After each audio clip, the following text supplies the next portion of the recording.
election that just took place, where Donald Trump was named the president-elect. For a lot of people like me, that's not terribly surprising, as much as we would have hoped for otherwise. But we'll get into those reasons right now. First I wrote, what are our main takeaways from this election? Third-party voters are not to blame for the Harris loss. If every third-party voter had instead voted for Harris, she still would have lost. The ones to blame are Democrats who failed to run a campaign based on popular progressive policy and instead chose to uphold genocide and the status quo that many felt disenfranchised by, and refused to distance itself from one of the most unpopular presidencies of our lifetime, the Biden administration. She tried to fence Sid almost every issue, and that led her to be ideologically incoherent, being unable to put her full weight behind protecting the rights of trans Americans, and instead literally said that she, quote-unquote, like Trump, would follow the law, rather than saying that if the laws didn't serve to uplift trans Americans, those laws should change, and that what mattered was empowering those Americans, not upholding laws that would oppress them. She fence-sat a genocide that many people watched be carried out every single day on their phones, or worse, from stories of relatives subjected to Israeli brutality overseas. She could have used her nomination to put the Israeli fascist state on notice that her administration would stop all arms sales and put its full backing behind Palestinian emancipation. Instead, she talked down to and browbeat her constituency, who was concerned about her support for genocide, sent Richie Torres to Detroit and Bill Clinton to Dearborn to tell Muslim voters to imagine being a Jew in Israel on October 7th. This only served to alienate Muslim voters further from her. She bragged about wanting to include Republicans in her administration as an olive branch to them, but they didn't take it, and it just upset those who already planned to vote for her. Being wishy-washy on whether or not Republicans actually are fascist or a threat to democracy only served to push her base away.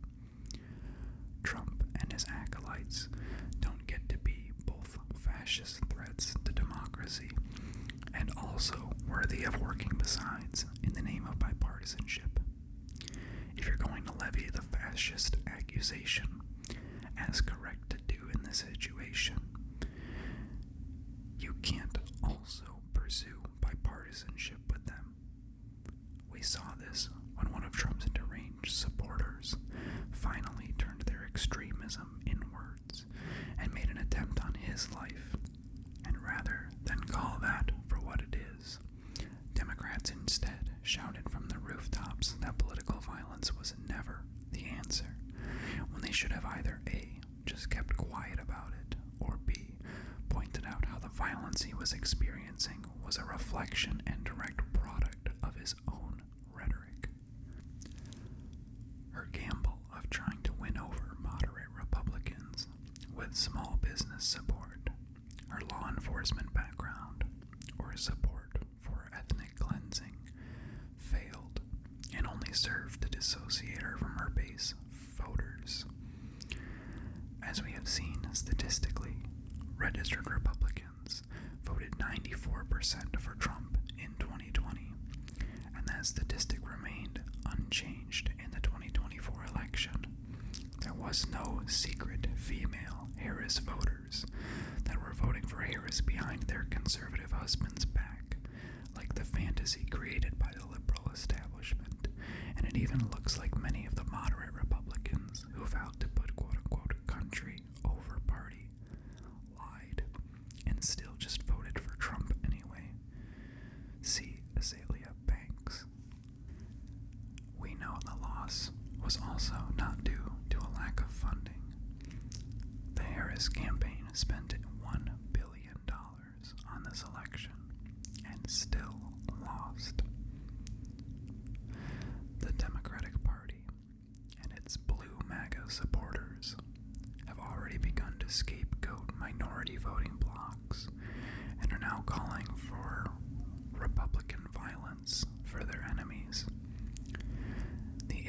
was not minority voters or undecided protest votes.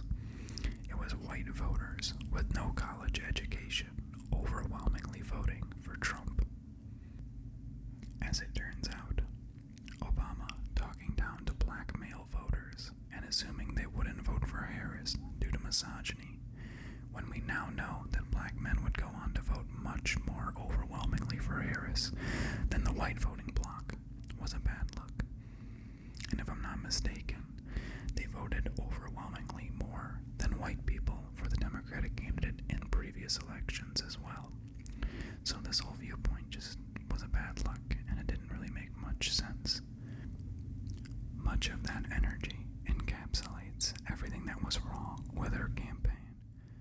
She was more interested in talking down to her constituency than listening to them or offering solutions. Running on just not being the other candidate should work, but unfortunately doesn't. The fact of the matter is, neoliberalism has failed to secure the bare minimum quality of life improvements it claims to offer under the quote-unquote freedoms of a free market economy. Only a well-organized, disciplined socialist party has the tools to dig us out of this fascist crater.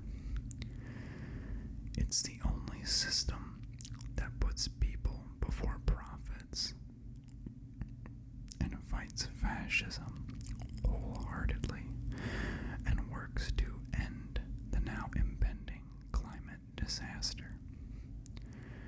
In the coming days, do not let the Democratic establishment dupe you into believing the blame for the loss against overt fascism. Not that the Democrats aren't doing their own type of fascism. Should be placed at anyone's feet other than the Harris campaign that chose to sacrifice our well-being on the altar of a dead god, neoliberalism. I know this is all really disheartening, but I think that us as leftists need to see this as an opportunity to really get fired up. We need to see this as an opportunity to push us to organize even harder than we've tried in the past, to try to get the point across to people who are feeling, let's say, dissatisfied with the Democratic Party.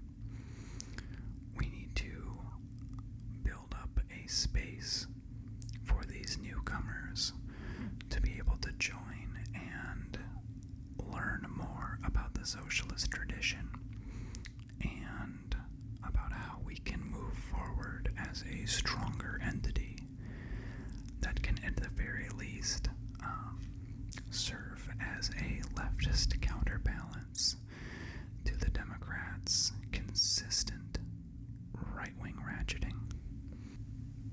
But that's about all I've got on the topic for now. Thank you so much for joining us. I'm hoping to put out another video here soon, just over a couple books that I read recently. Nothing too profound. Mostly just want to make something to get back in contact with you guys. I hate being away for so long. I've just got a lot going on that I'm trying to balance in my personal life. But thank you all so much. I absolutely love reading your comments and seeing the subscriber count get higher. It makes me very happy. Thank you so much for each and every one of you. I hope you have a great rest of your day.